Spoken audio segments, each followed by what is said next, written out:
Students, welcome to SRS IAS and law academy. आज का जो हमारा टॉपिक है वो है टर्की ने रिसेंटली अपना नाम चेंज करके टर्कीये कर दिया है। तो ये जो टॉपिक है ये कवर होता है आपका आपके जो करंट अफेयर्स में इम्पॉर्टेंट इंटरनेशनल अफेयर्स होते हैं ना, ये टॉपिक वहाँ पे कवर होता है। और क्योंकि जो रिसेंटली एग्ज़ाम्स आ रहे हैं तो उसमें ये इसके बारे में क्वेश्चन पूछे जाने की पूरी संभावना है। तो चलिए आज का टॉपिक हम शुरू करते हैं। तो जैसा कि आप अपनी स्क्रीन पे देख सकते हो, Turkey change its name to Turkiye. ठीक है, तो सबसे पहले देखते हैं कि टर्की ने जो अपना नाम चेंज किया है टर्की से टर्कीये क्यों किया है। ये जो आप इसकी लोकेशन देख सकते हो, टर्की की ब्लैक सी के पास पड़ता है, मेडिटेरेनियन सी को भी ये टच करता है। ठीक है, अब क्योंकि ये न्यूज़ में है तो इससे रिलेटेड सब कुछ इंपॉर्टेंट हो जाता है। ठीक है, इसकी जो कैपिटल है वो है अंकारा, आगे जाके फिर से आ जाएगा उसका नाम। अब देखते हैं कि हुआ क्या है, जो मतलब ये जो न्यूज़ असल में है क्या।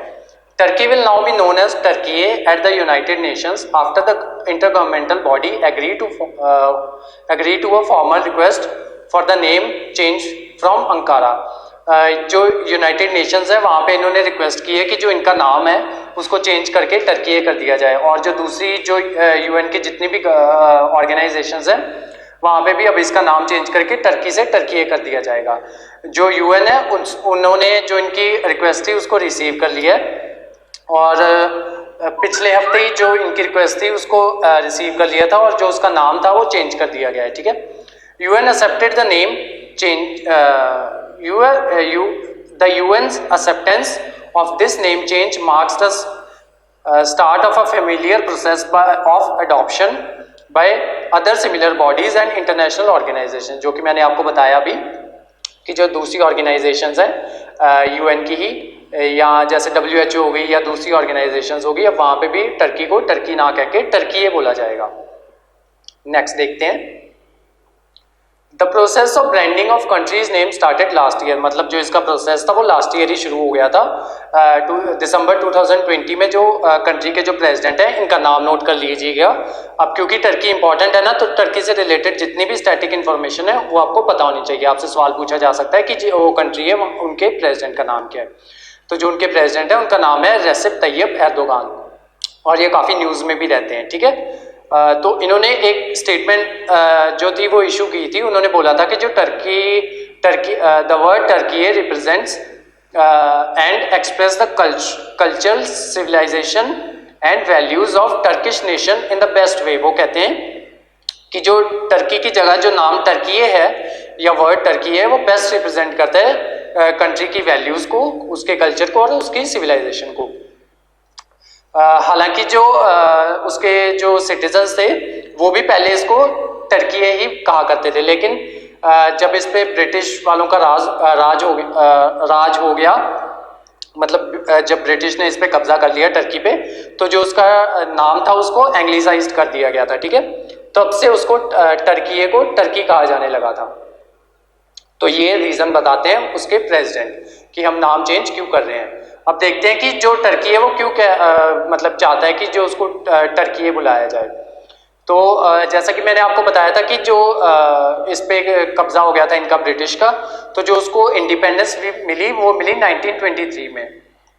Over the centuries European have referred to the firstly the Ottoman state and then to Turkiye by many names. ठीक है, उसको लैटिन में टर्किया कहा जाता था, TURQUIA, और जो बाद में उसको टर्की कहा जाने लगा। But curiously these were more justifications, मतलब जो उनकी जो जस्टिफिकेशन दी है उन्होंने यही दी है। उसके अलावा जो कंट्री की गवर्नमेंट चाहती है कि जब वो टर्की को गूगल पे सर्च करते हैं ना, तो मतलब उनके देश से पहले ना एक बर्ड होता है, टर्की कहते हैं जिसको ना थैंक्स गिविंग पे मतलब सर्व किया जाता है यूनाइटेड स्टेट्स ऑफ अमेरिका में, नॉर्थ अमेरिका में, जो थैंक्स गिविंग और क्रिसमस के टाइम पे एज ए मील सर्व किया जाता है। और जब इसका डिक्शनरी में मीनिंग देखते हैं टर्की का, तो वहाँ पे मीनिंग कुछ ऐसा आता है, समथिंग दैट फेल्स बैडली और अ स्टूपिड और अ सिली पर्सन। तो इस वजह से भी वो अपनी कंट्री का नाम चेंज करके टर्कीये करना चाहते हैं। और ये जो सिली पर्सन वाला क्यों कहा जाता है इसको, वर्ड का जो मतलब सिली पर्सन क्यों बना, इसके पीछे एक स्टोरी है, वो मैं बताता हूँ। जब यूरोपियंस आए ना इधर नॉर्थ अमेरिका में, तो अपनी कॉलोनीज उन्होंने बनानी वहाँ पे शुरू की। तब ना वो एक बर्ड का शिकार किया करते थे। उनको लगता था कि ये जो बर्ड है ना ये गिनिया फॉल है, तो वो उसका शिकार करते रहे काफ़ी टाइम तक। लेकिन वो जो बर्ड था ना वो असल में टर्की था, वाइल्ड टर्की था।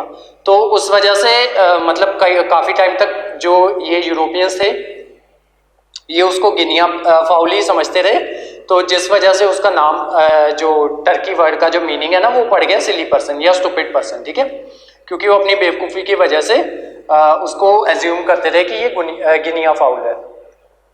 और वो मैं आपको बता ही चुका हूँ कि the bird soon found its way to the tables and meals of colonisers, ठीक है। मतलब वो धीरे धीरे इसको कंज्यूम करने लगे।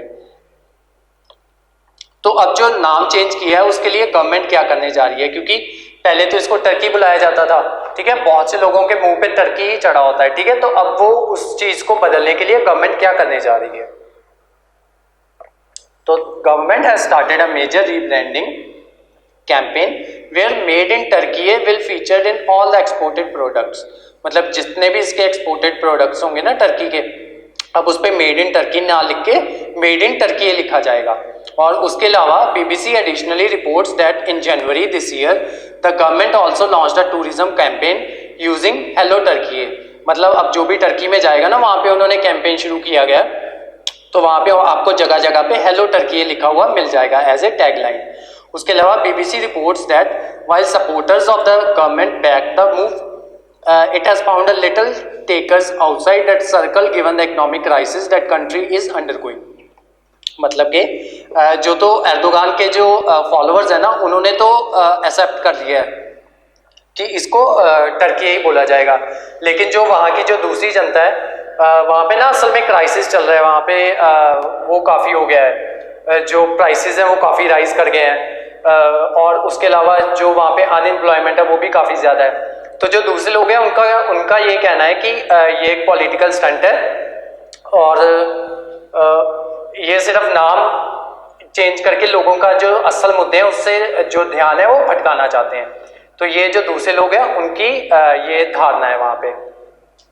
उसके अलावा देखते हैं कि जो टर्की है उसके अलावा बाकी कुछ कंट्रीज हैं उन्होंने भी अपना नाम चेंज किया है पिछले सालों में, तो वो देखते हैं। जैसे कि जो हॉलैंड था उसने अपना नाम चेंज करके नीदरलैंड्स कर लिया है। उसके अलावा मैसेडोनिया ने अपना नाम चेंज करके नॉर्थ मैसेडोनिया कर लिया है। और उसके अलावा जो ईरान था उसको पहले पर्शिया कहा जाता था, ठीक है। सियाम था उसने अपना नाम चेंज करके थाईलैंड कर लिया है, ठीक है। रोडेशिया उसने अपना नाम चेंज करके जिम्बाब्वे कर लिया है। तो जो आज का जो हमारा टॉपिक था वो यहीं तक था। तो आज हमने देखा कि टर्की ने अपना नाम चेंज कर लिया है और ये जो न्यूज़ थी ये इंटरनेशनल अफेयर्स से रिलेटेड थी, तो वो मैंने आपको कवर करवा दी है। तो आज की क्लास के जो नोट्स हैं वो आपको हमारे टेलीग्राम चैनल पे मिल जाएंगे और हमारे वेरियस कोर्सेज में एनरोल करने के लिए आप स्क्रीन पे दिए हुए नंबर पे कांटेक्ट कर सकते हो। तो आज की क्लास यहीं तक थी। Thank you so much.